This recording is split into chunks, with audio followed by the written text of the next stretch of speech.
Okay class, today we will see some example based on the probability. यहाँ पे देखो, 2 person A and B play a game of tossing coin thrice.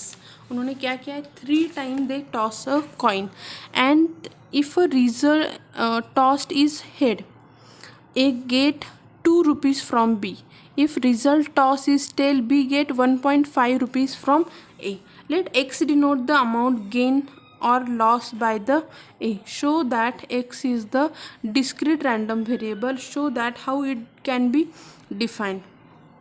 यहाँ पे क्या है कि x is the number whose dependent outcome of the ये है रैंडम एक्सपेरिमेंट. सो x क्या हो जाएगा, आपका रैंडम वेरिएबल हो गया. The sample space of the experiment has only 8 outcome. कैसे 8 है कि कितने कॉइन को कितना आता है, 2 है, आइदर हेड एंड टेल. कितने टाइम मैंने टॉस किया, 3 टाइम्स, तो 2⁻³ मीन्स 8 आउटकम है. तो कौन से आउटकम आएंगे, एक तो head head head head head tail, ये सभी आपके क्या है, पॉसिबल आउटकम है. अभी उन्होंने क्या कहा है कि अगर हेड आ गया तो क्या हो जाता है, ए को 2 रुपये मिल जाते हैं. अगर टेल आ गया तो क्या होता है, बी को 1.5 रुपीज़ हो जाते हैं. तो यहाँ पे देखो, अगर हेड आ गया, तीनों भी हेड आ गए तो टोटल कितने पैसे मिलेंगे उसे, 6 रुपीज़. अगर 2 हेड और 1 टेल आ गया तो क्या हो जाएगा, ए के लिए हम ये बना रहे हैं. ओके,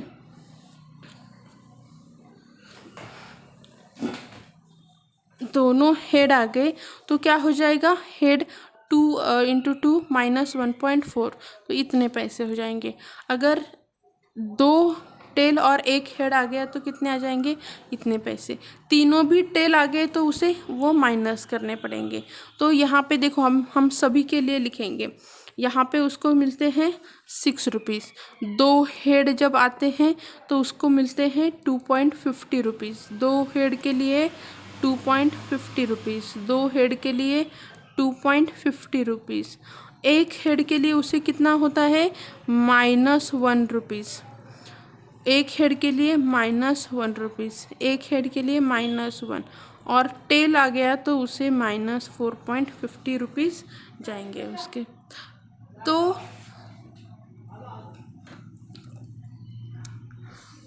ये सभी क्या है, पॉसिबल वैल्यूज़ है उसका, आइदर ही गेन और ही लॉस के.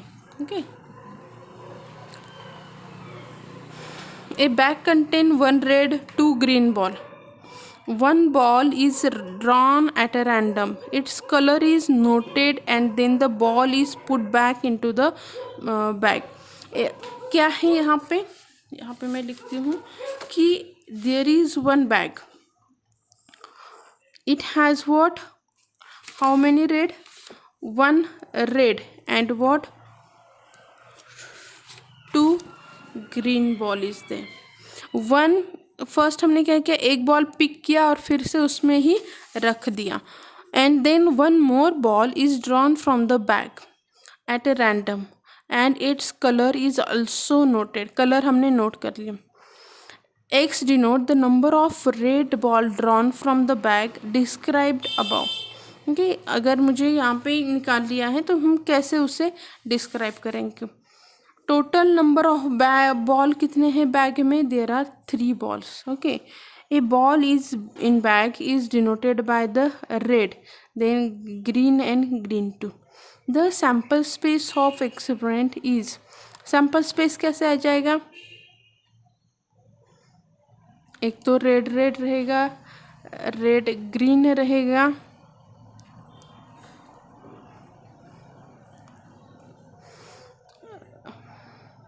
दोनों भी टाइम मैंने क्या किया, रेड रेड ही. कितने टाइम मैंने बॉल निकाला है, 2 टाइम्स, और फिर से उसी में रखा है. तो मुझे सपोज फर्स्ट टाइम भी रेड मिला, सेकंड टाइम भी रेड मिला. First time red, then green, red green green red green red green green green green green green, इतने सारे मुझे क्या मिल जाएंगे, आउटकम मिलेंगे. तो suppose the number of R, कितने टाइम है, 2. Then number of R G1 is what, 1. GG ये क्या है, 0. ओके, रेड के लिए उन्होंने कहा है ना, तो रेड के लिए कितने पॉसिबल आउटकम रहेंगे, आइदर 0 रहेगा, 1 रहेगा या फिर 2 रहेगा। 0 के लिए प्रोबेबिलिटी कितनी हो जाएगी, टोटल सैम्पल स्पेस में कितने हैं आपके नंबर 1 2 3 4 5 6 7 8 9। अगर आपको ऐसे नहीं समझ में आता, कितने आउटकम है 3, कितने बार ड्रॉ किया है 2, ओके, तो कितने हो जाएंगे 9, टोटल 9 आपको आउटकम मिलेंगे। 9 में से 0 टाइम्स कितने बार आ सकता है, जब आपका यहाँ पे भी 0, यहाँ पे भी 0, यहाँ पे भी 0, यहाँ पे भी, ऐसे 4 टाइम्स। 1 टाइम कितने बार, ये 1 1 1 1, 4 टाइम्स 1, और 2 कितने बार आ सकता है 1 times. okay, so this is the probability for this। okay, in this way you can easily find out the, आपको क्या करना है, चार्ट बनाना है, कुछ और नहीं करना। ओके, यहाँ पे भी देखो हम चार्ट बनाते कि 2 cards are what randomly drawn with a replacement from a well shuffled deck of the 52 playing cards. Find the probability distribution of the number of aces drawn. Let x denote the number of aces among 2 cards drawn with the replacement. 0, 1, 2 are the possible values of x. Since the drawn with the replacement, यहाँ पे देखो क्या है कि 2 card मैंने randomly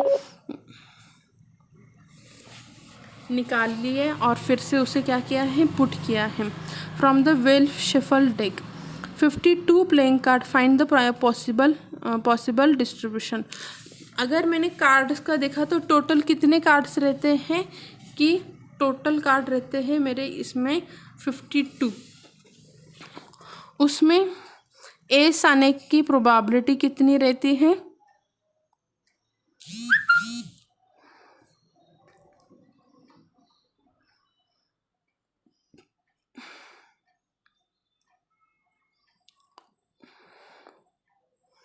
अभी देखो यहाँ पे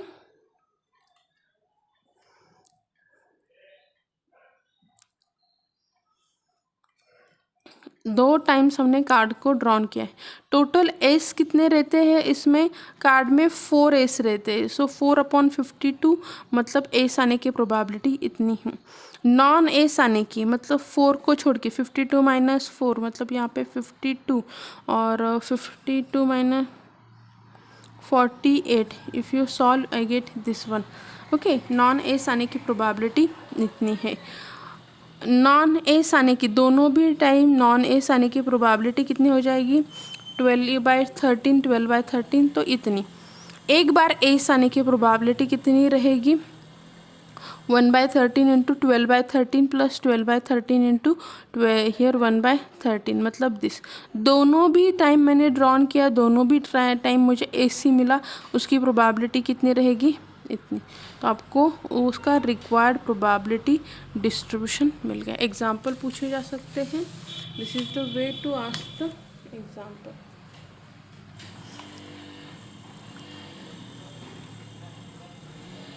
A fair die is thrown. Let x denote the number of factor of the number on the upper face. Find the probability distribution.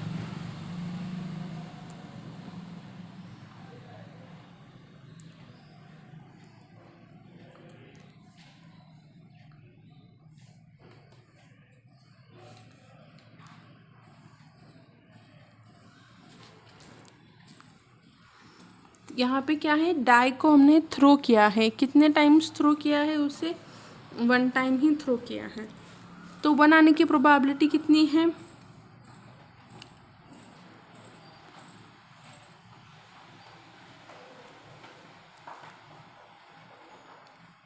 factors of the number on the upper face।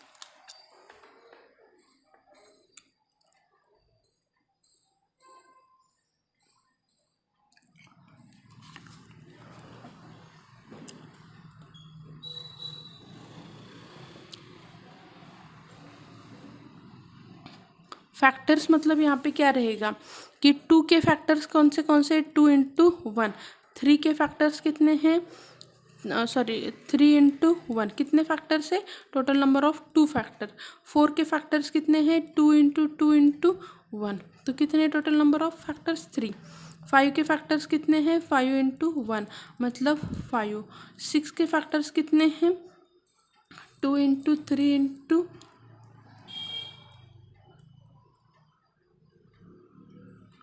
1, total 3 factors है।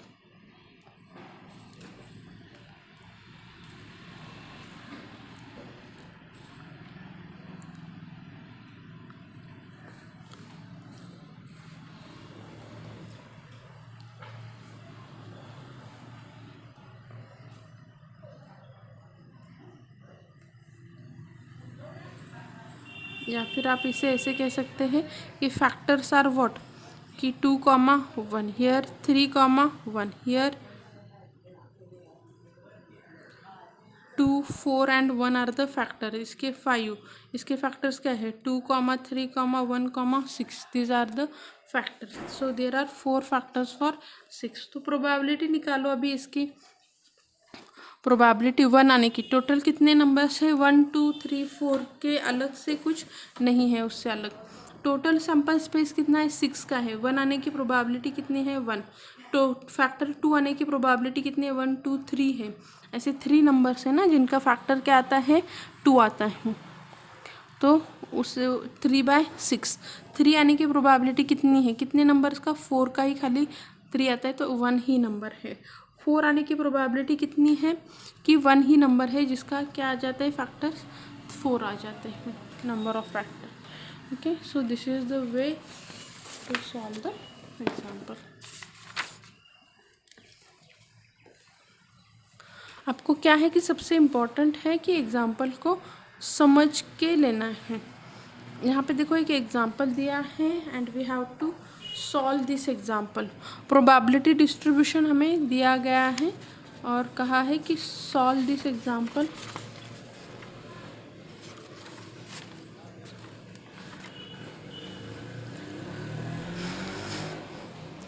Find the value of k. Value हमें k की find करनी है। देखो सभी आपकी जो probability summation of all this probability is always is equals to 1। सो प्रोबेबिलिटी लिखते कैसे है इसे?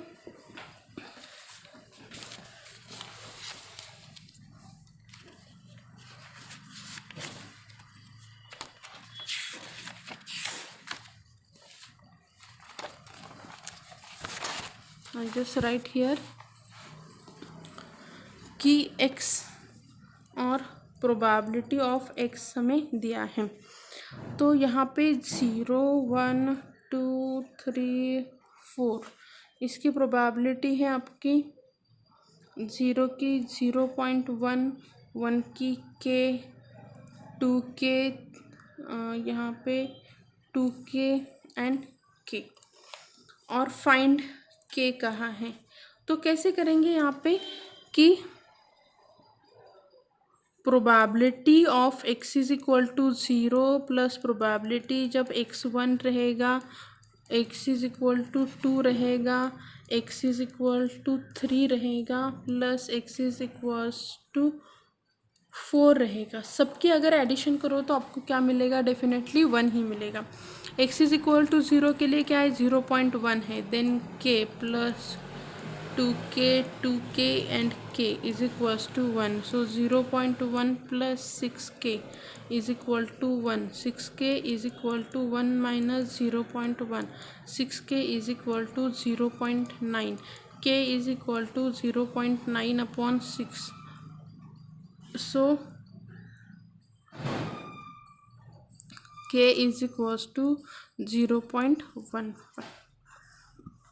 Okay, so this is the way to solve the example. Okay, now next उन्होंने कहा है अगर probability x is less than 2, strictly less than 2 है, मतलब 2 से कम देखो कितने हैं? 2 नंबर हैं। तो यहाँ पे क्या आ जाएगा कि जब probability x is equal to 0 रहेगा and probability x is equal to 1 रहेगा। 0 पे क्या है? 0.1। k की वैल्यू हमने फाइंड की है 0.15, तो 1.15 ये उसका आंसर हो जाएगा। Okay, this is the way to solve the example. Okay, thank you.